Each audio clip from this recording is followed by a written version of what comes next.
we're spending our time creating artificial necessities, things that we don't really need for our body or for our mind, or what to speak of for our consciousness or our soul. So a life of yoga means a life of controlling the senses and the mind, living simply and controlling how we use this tool, how we use this body. The first teaching of yoga is that this body is only a vehicle. It's not really myself. I'm not black or white. I'm not pretty or ugly. I'm not man or woman. I'm not young or old. I'm not American or Indian. I'm not rich or poor. These are bodily designations. These are the things that keep us apart from each other, aren't they? These are the things that wars are fought over. See, these are the things that prejudice develops over. These are the things that all anxieties, in fact, develop over, are these bodily false egos, these bodily designations. Oh, I'm black, I'm white, I'm Christian, I'm Jew, I'm young, I'm old, I'm pretty, I'm ugly, I'm this, I'm that. But I am not these things. Just like I say, this is my hand, this is my arm, this is my belly, this is my head, these are my thoughts. But where is that I that's saying my hand, my leg, my belly, my thoughts? That I was there when I had a 10-year-old body. When I was having 10-year-old thoughts, I was thinking I was Davy Crockett.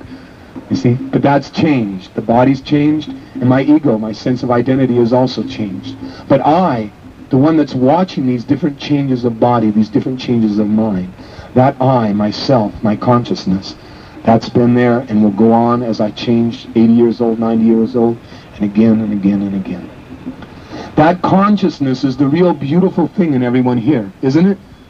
Just look around you. It's life, isn't it? The grass you're sitting on, the trees that make the atmosphere so cool in here, the people that you're sitting next to, your loved ones, your children, your wife, your husband, your mother, your father. It's life that makes it beautiful, isn't it?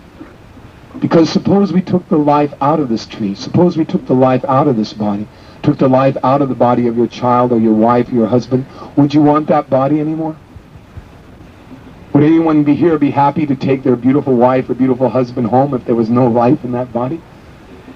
No, you'd want to leave the body right here about 6 feet underground, isn't it? Because the body is not the thing that we're attracted to. It's not the thing that we love in one another. The thing that we're loving, the thing that's attracting us to this atmosphere, to one another, is that consciousness, that living force.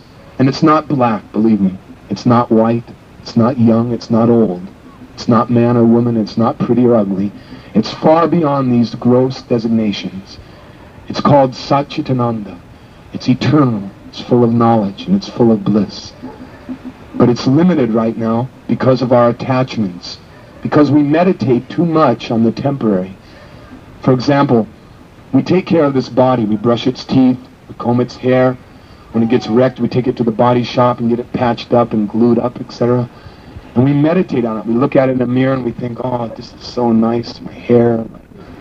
See, and we meditate on our wife's body too, our husband's body. Oh, she's so beautiful, or he's so wonderful, he speaks in such a deep voice, or she talks so sweetly. And we meditate on these bodily designations. Then there's children, right? Oh, isn't he cute? Goo, goo, goo, goo, goo, goo. You see? The consciousness really doesn't need goo, goo, goo, goo, goo. You see? And then there's the dog. Oh, here, Rover, lick my face. Again, we're meditating, my dog, my wife, my family, my country. It goes on extending. It's my country now, and I have to extend my energy out to my fellow Americans and my fellow this and my fellow that. This is called limitation of consciousness. You see? This is how we limit our eternal, blissful, knowledgeable consciousness, by these designations, by limiting it to these designations. So let's get free, right? Let's free our consciousness from these designations. Nobody wants to be limited, right? No one wants limited happiness. No one wants limited relationships. You don't really want to feel uptight around me, just like I don't want to feel uptight around you.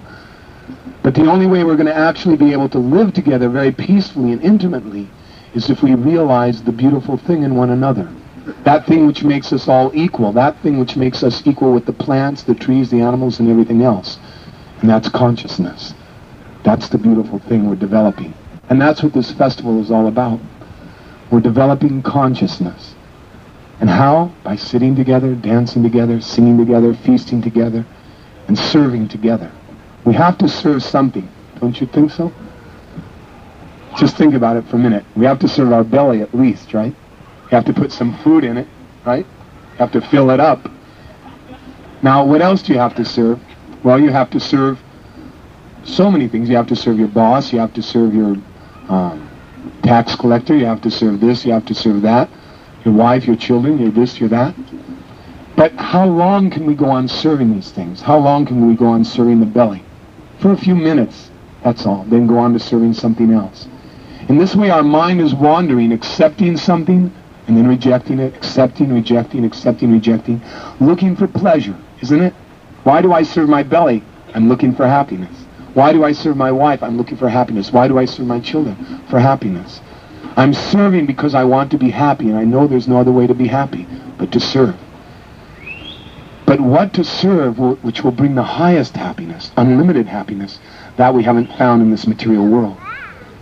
Everything has a saturation point, like our belly, like our wife, like our family, like our eyes, ears, nose, our genital. It also has a saturation point.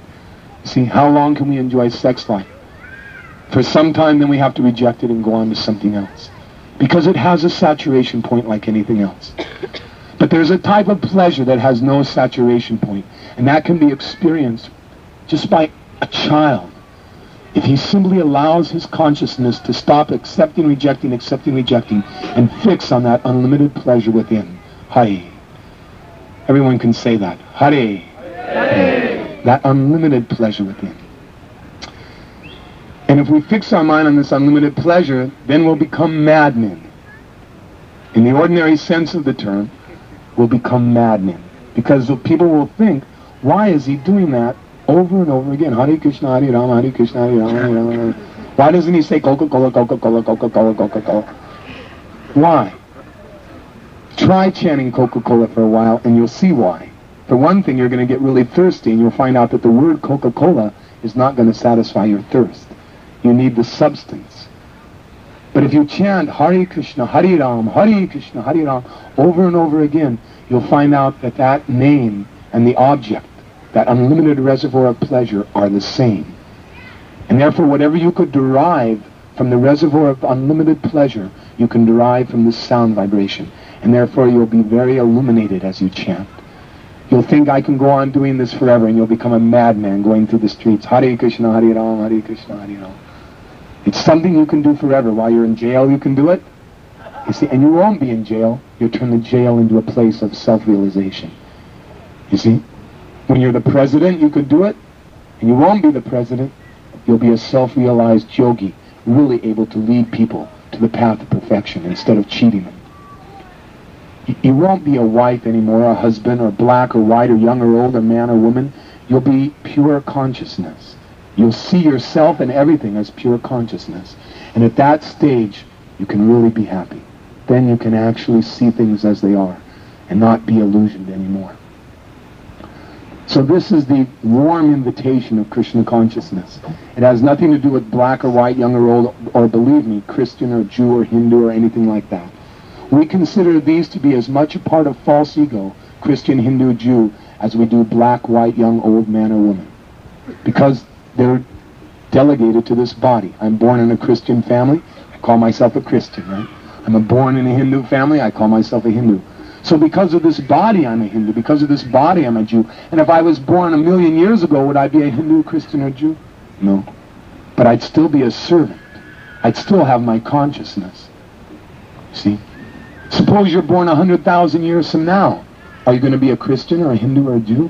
No. But you'll still have your consciousness. You'll still have to serve. And you'll still want to be happy. So, the real religion which underlies Christianity, which underlies Hinduism, which underlies Judaism, which was taught by people who weren't Christians, like Jesus. He wasn't a Christian. And people that weren't Jews, like Moses, he wasn't a Jew either. You see? And people that weren't Muslims, like Hazrat Muhammad, he wasn't a Muslim. You see? Or people that aren't Buddhists, like Lord Buddha, who's not a Buddhist either. You see? Those persons who realize that religion, which underlies the organizations that came after them, which lost it for the most part, that realization, that can be had at any time, in any place, in any circumstance. Never mind what designation you may be in. And that realization is your loving service attitude. It's like, what did Jesus say? He said, love God with your heart and soul and mind and all your strength, and your neighbor as yourself. And this is contained all the law and the commandment. That's the real religion. You see? That's it. That's it right there in a nutshell.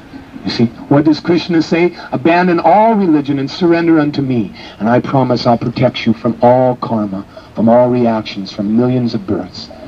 That's it. Surrender. Give your love to the Absolute and all living beings. Then you're in the real religion. And you won't call yourself a Christian, you won't call yourself a Hindu anymore, or a Jew, or this or that, because you'll actually be able to communicate with every living being. So this is the warm invitation of Krishna consciousness, that you realize that beautiful nature of yourself, which was the nature of all great personalities, of all liberated souls. You and I are meant to be liberated souls. We're not meant to be in these false egos. We're not meant to be in these limited bodies and minds. You see? But we have to make the best use of it.